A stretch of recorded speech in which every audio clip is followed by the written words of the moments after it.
What's up guys? This is Kaishiro. Welcome back. So for our video today, we're going to cover top 5 cards to counter the Centurion. So Centurion is a fairly new deck on our metagame.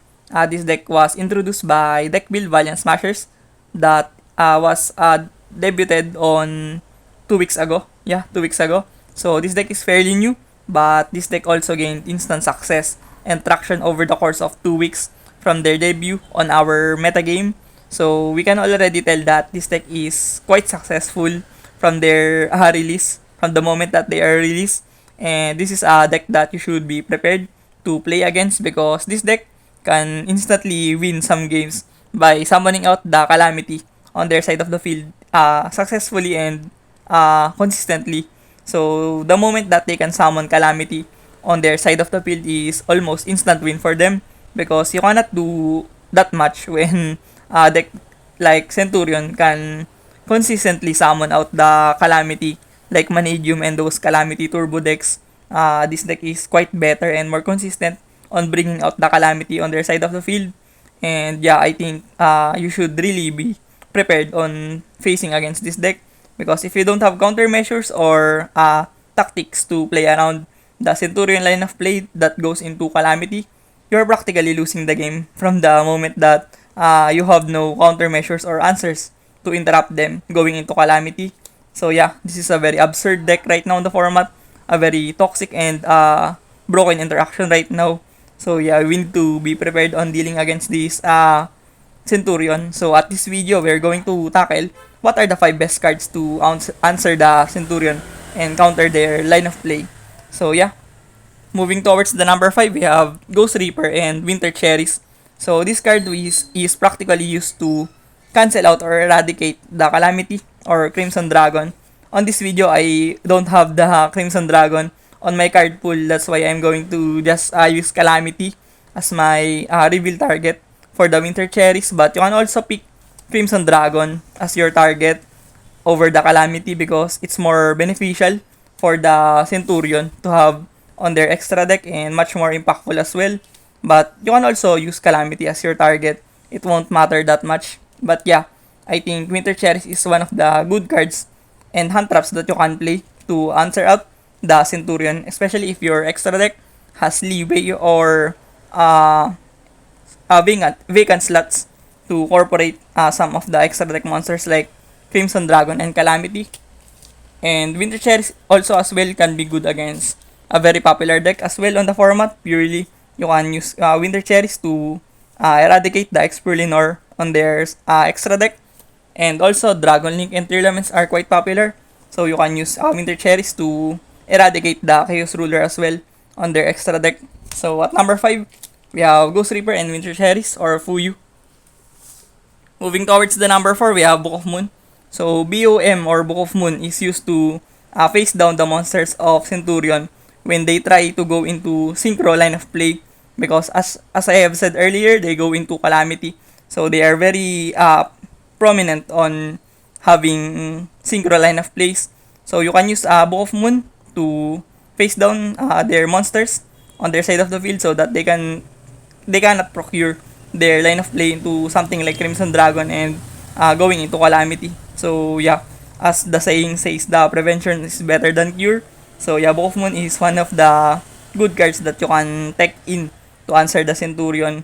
Some play Book of Eclipse and Book of Lunar Eclipse, but those two has drawbacks. Like Lunar Eclipse, it has a discard, so it's much more hurtful for you if you cannot afford to discard cards on your deck. And also, Eclipse can be very detrimental as well if you cannot clear the board of Centurion.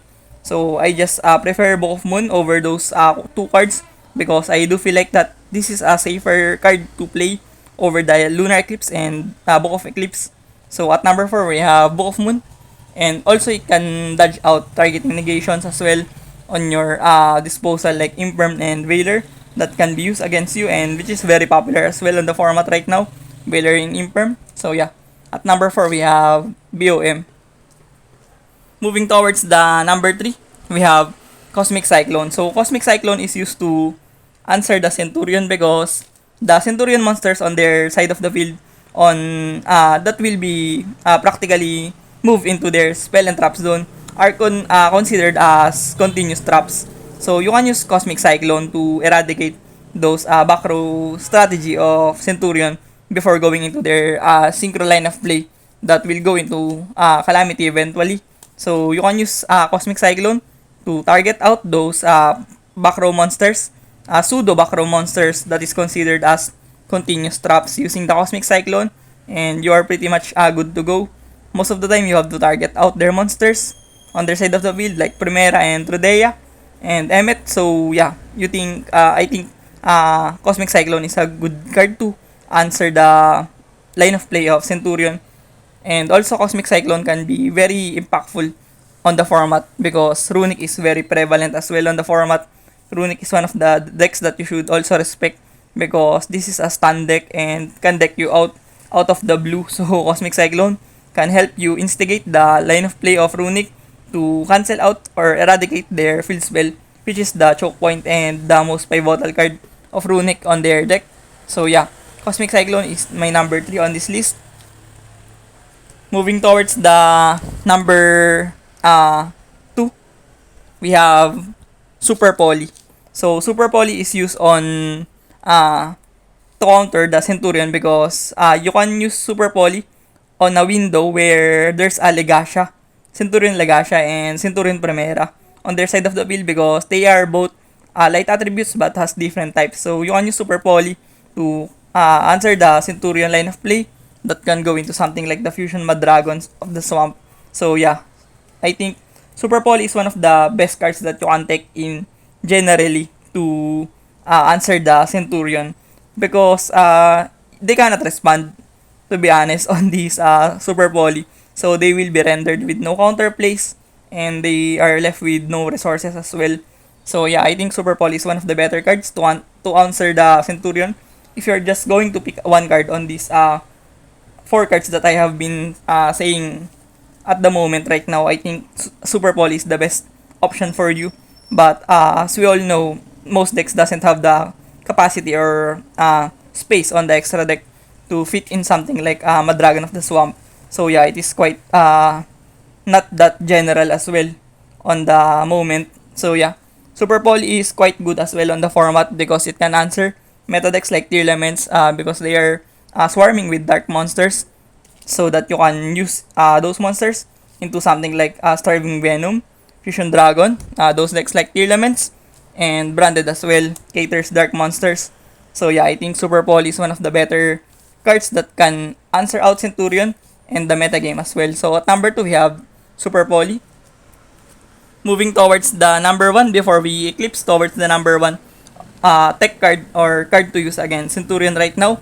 On this video, I'm going to share my personal tech card that I have been using for quite some time now on dealing against Centurion, which is Typhoon. Typhoon is a card for me to answer the Centurion because most of the time, they have 2 cards on their spell and trap zones before moving those cards on their main monster zone. They will be stuck on the spell and trap zone before that occurrence. So you can use Typhoon to cancel out those 2 monsters on their back row before they can procure their synchro line of play. So yeah, Typhoon for me is one of the best cards that I can take in to specifically answer the Centurion. So yeah, this is a bonus inclusion on this video. So yeah, the bonus card here is Typhoon. Can also be good against back row decks like something like Runic and Labyrinth. So yeah, I think Typhoon is very good if your format or locals has a lot of back row decks like Runic and Labyrinth. So yeah, the bonus card here is Typhoon. So yeah, we march on towards the number 1 on this video, which is Ghost Ogre and Snow Rabbit. Because this is a hand drop, a very general card that you can play to answer the Centurion. Most of the time, you can just drop the Ghost Ogre and Snow Rabbit into their Primera, which is a good interruption against the Centurion because they cannot start their plays if they are missing the Primera on their side of the field. So Ghost Ogre is one of the cards that is very patronized on the format due to the effect of the impact of the Centurion on the format. So yeah, I also regard Ghost Ogre on the format due to that factors alone. And also Ghost Ogre can be very substantial on dealing against the Horus engine, which Centurion practically uses right now in the format, or usually uses right now in the format. Centurion Horus is the most popular variant of Centurion. Some play the Centurion as pure deck, but most of the time it is mixed with another engine like Horus. So yeah, I think Horus Centurion is the most popular variant of Horus right now, or rather Centurion right now.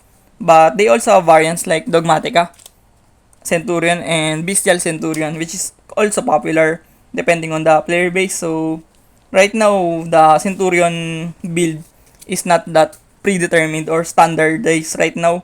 So they will have more adjustments depending on the player, and the format will eventually change depending on the player as well, on the player base as well. So yeah, but my number one right now on this top 5 deck card list is Agos, Ogre, and Snow Rabbit. So yeah, thank you for watching this video. I hope you do learn a thing or two. Hit the subscribe button if you're not yet subscribed on my YouTube channel, and hit the like button if you like this kind of content. So see you on the next one. Peace.